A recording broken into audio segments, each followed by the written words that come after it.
मित्रों नमस्कार। अनिल वस्त, कन्या राशि, जी हाँ इसे वर्गो भी कहते हैं। नवंबर का महीना कैसी रहेगी ये महीना हमारे लिए, स्वभावतः ये प्रश्न उठता है। चंद्र शनि का योग हमें समस्या में डालने वाला है, परेशानी में डालने वाला है। थोड़ा सा निर्णय लेने में थोड़ी सी दिक्कतें हो सकती हैं। और जहाँ तक सवाल है फाइनेंशियल एस्पेक्ट का, उसमें फ़ायदा होगा, लेकिन आपका रुपया कहीं और चला जाएगा। या तो अपने मित्र को दे देंगे, भाई को दे देंगे, तो ध्यान रखिएगा रुपया वगैरह ऐसे मत बांटिएगा, क्योंकि ये गया हुआ धन वापस आने में दिक्कत पहुंचाएगा।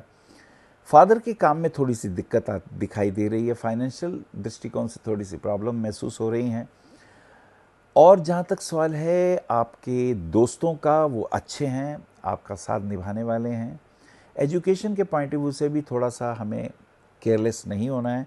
और जो आपने अपना प्रोग्राम बनाया है कि हमें आगे बढ़ने वाला, जैसे आप एक अच्छे एस्ट्रोलॉजर हो सकते हैं, काउंसलर हो सकते हैं, मोटिवेटर हो सकते हैं, तो अपने जो भविष्य हैं, जो प्रोग्राम हैं आपके काम से रिलेटेड, उसके अंदर आलस्य नहीं करेंगे तो ये आपको फ़ायदा होगा। ट्रैवलिंग तो बहुत है। चलिए बात करते हैं कन्या राशि, पहली दूसरी तीसरी तारीख की स्थिति को देखते हैं कैसा रहेगा। दोस्तों के साथ घूमना फिरने का योग, जैसे मैंने बताया। चंद्र शनि का योग थोड़ा सा परेशानी करेगा, थोड़ा डिप्रेशन लाएगा, मन में कुछ है, चेहरे पे कुछ होगा, मन में होगा कहीं घूमें फिरें, कहीं आनंद लें, लेकिन जिम्मेदारियां आपको बांधे रखती हैं। तो कन्या तुम्हें इस बात का ध्यान रखना है। चलिए आगे चलते हैं। 3 4 5 तारीख की यात्रा कर रहे हैं, समय अच्छा, गुरु कृपा से तुम आगे बढ़ोगे।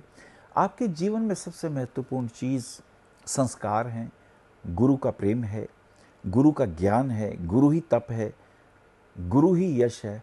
और ये शायद आप लेके आए हैं, क्योंकि फॉर दोज पर्सन जिनकी की कन्या राशि होती है, उनके 4th हाउस की राशि धनु होती है और 7th हाउस की राशि मीन होती है। तो गुरु ने 2 घर पकड़े हुए हैं। एक तो आपका जो मन है वो ज्ञान से पूरी तरह आंदोलित है। आप एक अच्छे एस्ट्रोलॉजर हो सकते हैं, मोटिवेटर हो सकते हैं, राइटर हो सकते हैं, फिल्म में शूटिंग करने वाले हो सकते हैं, एक अच्छे आर्टिस्ट हो सकते हैं, रेकी कर सकते हैं, मेडिटेशन कर सकते हैं। और आपके जो पति होंगे, ध्यान रखें, या जो आपके मित्र होंगे, वो गुरु रूप में, ज्ञान के रूप में, आनंद के रूप में आपका बहुत अच्छा एसोसिएशन हो सकता है।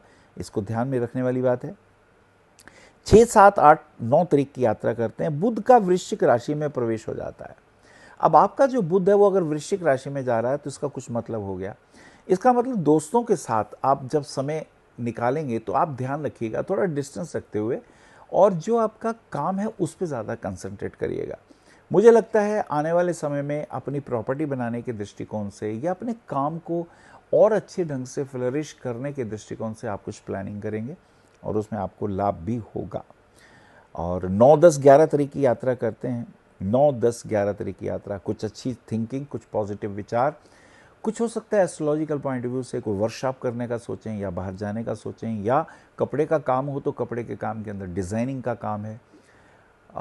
उसमें प्रिंटिंग के एस्पेक्ट्स बहुत पॉजिटिव हैं, राइटिंग के एस्पेक्ट्स अच्छे हैं। और अगर आप एक अच्छे वकील हैं तो वकालत के दृष्टिकोण से भी आपकी काउंसलिंग एबिलिटी इज़ वंडरफुल, और उसी पे आपको बहुत अच्छा ध्यान देना है। देखिए, जितनी ज़्यादा स्टडी होगी उतना ही ज़्यादा आप अपनी बात को अच्छे ढंग से कह सकेंगे। तो ये आपका बहुत पावरफुल और फ़ायदेमंद एक इम्पॉर्टेंट पॉइंट है, जिसको आपको हमेशा ध्यान रखना है।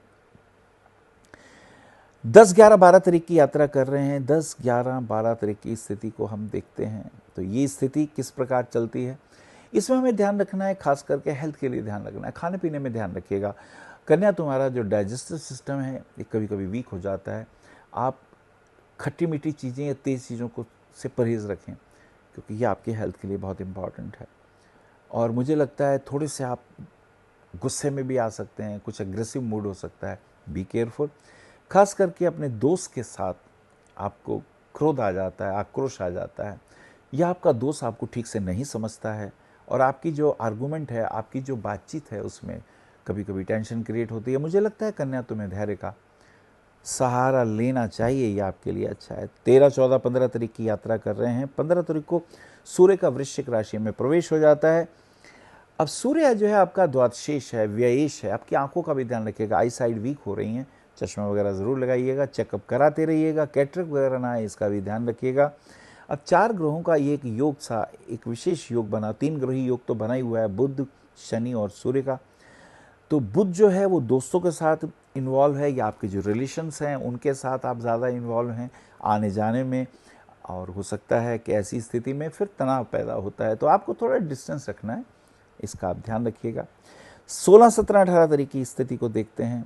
स्थिति कुछ अच्छी, फाइनेंशियल दृष्टिकोण से अच्छा, मित्रों का सहयोग भरपूर मिलेगा। लेकिन एक बात का ध्यान रखिए, आप जो रुपया कमाते हैं यूं किसी को मत दे दीजिएगा। मेहनत आपकी और दूसरों के पास चला जाएगा, फिर वो रुपया वापस नहीं आएगा। सो बी केयरफुल, इसका हमें विशेष रूप से ध्यान रखना है।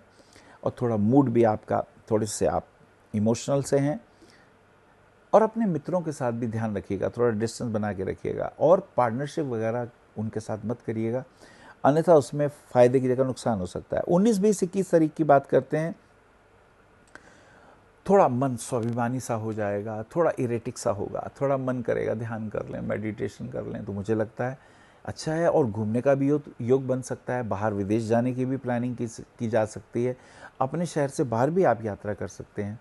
हेल्थ इश्यूज़ आ रहे हैं, उनका ध्यान रखिएगा। और ये समय स्वास्थ्य के दृष्टिकोण से पेट में व्याधि उत्पन्न होगी, उसका ध्यान रखिएगा। कमर के नीचे दर्द आ सकता है, ज़्यादा झुकिएगा नहीं, बेंड ना करिएगा, ज़्यादा वजन मत उठाइएगा, रॉन्ग पोस्चर से कोई चीज़ मत उठाएं, ये आपके लिए ज़्यादा इंपॉर्टेंट रहेंगी। 21, 22, 23 तारीख की स्थिति को देखते हैं। काल भैरव अष्टमी है, तो भैरव जी के मंदिर में कुछ ना कुछ तेल का दीपक जलाएं, तो ये ज़्यादा अच्छा रहेगा। पर एक बात अच्छी है, थोड़ा मन पॉजिटिव है।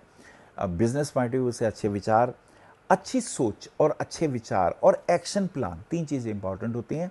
फर्स्ट थिंग डिज़ायर होनी चाहिए, फिर दूसरी बात उस डिज़ायर को पूरा कैसे करें उसकी नॉलेज होनी चाहिए, और एक्शन प्लान, सही समय पर सही अटैक, ये तीनों चीज़ों का ध्यान में रखते हुए आप आगे बढ़ें, ये आपके लिए शुभ रहेगा। 24, 25, 26 तारीख की स्थिति को देखते हैं।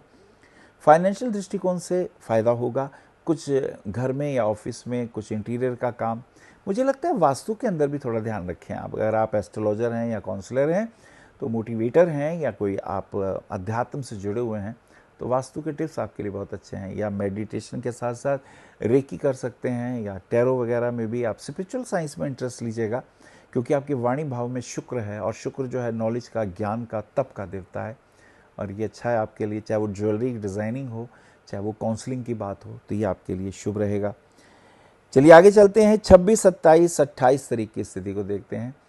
दोस्तों के साथ समय गुजरेगा, थोड़े बोर होंगे, फिजिकल एफर्ट ज़्यादा होंगे, दूसरों को समझाएंगे उनकी समझ में नहीं आएगा, थोड़ा सा इरिटेट होंगे, तो मुझे लगता है ऐसे में आपका ध्यान मेडिटेशन वाला सूत्र अच्छा है।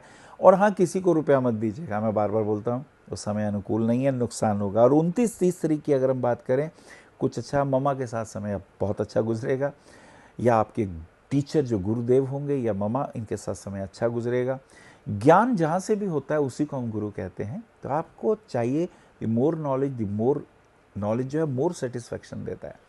कन्या वालों को मुझे कहना है कि एक पन्ना रत्न 6 सवा 6 रत्ती का पहनने से 2 फायदे होंगे। एक तो उनके बिजनेस एस्पेक्ट्स जो हैं वो अपग्रेड होंगे, और उनका मन, उनकी सोच पॉजिटिव होगी, एक्शन प्लान भी क्विक होगा, राइट टाइम पे डिसीजन लेने की बातें आएंगी, ये पन्ना रत्न की खूबी है।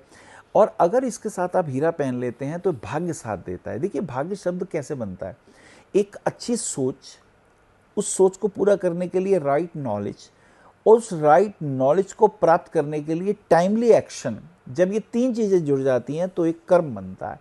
इस कर्म के जो फल मिलते हैं उसे भाग्य कहते हैं। तो शुक्र जो है वो आपके इसी प्रकार के भाग्यों को दिलाने वाला होता है। और इसी के साथ साथ नीलम रत्न बिल्कुल मत पहनिएगा, शनि का दान करना है, क्योंकि आप कन्या राशि वालों के लिए शनि की जो मूल त्रिकोण राशि होती है वो 6ठे भाव में पड़ती है, वो शत्रु राशि है, वो हमें तकलीफ दे सकती है, वो दुश्मनों से परेशानी पैदा कर सकती है। जैसे आपके नीचे जो कर्मचारी काम करेंगे, किसी का एक्सीडेंट हो सकता है, कोई बीमार हो सकता है, उसको कोई ना कोई तकलीफ हो सकती है, तो बी केयरफुल, इन चीज़ों का हमें ध्यान रखना है। और मुझे लगता है शिव की उपासना आपके लिए बहुत अच्छी है, और भगवान कृष्ण की उपासना भी आपके लिए यश कीर्ति देने वाली होगी। नमस्कार।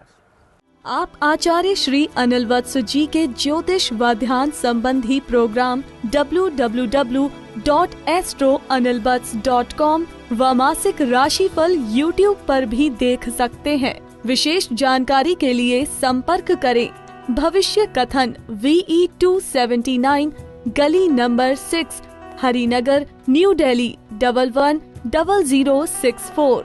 हमारे फोन नंबर है 9891 939999 और 9818189993 और 8860006030 और 9810880002। हमारी वेबसाइट है www.bhavishyakathan.org। ईमेल है acharyaanilvats@gmail.com। अपॉइंटमेंट के लिए संपर्क करें सुबह 11 बजे से शाम 6 बजे तक।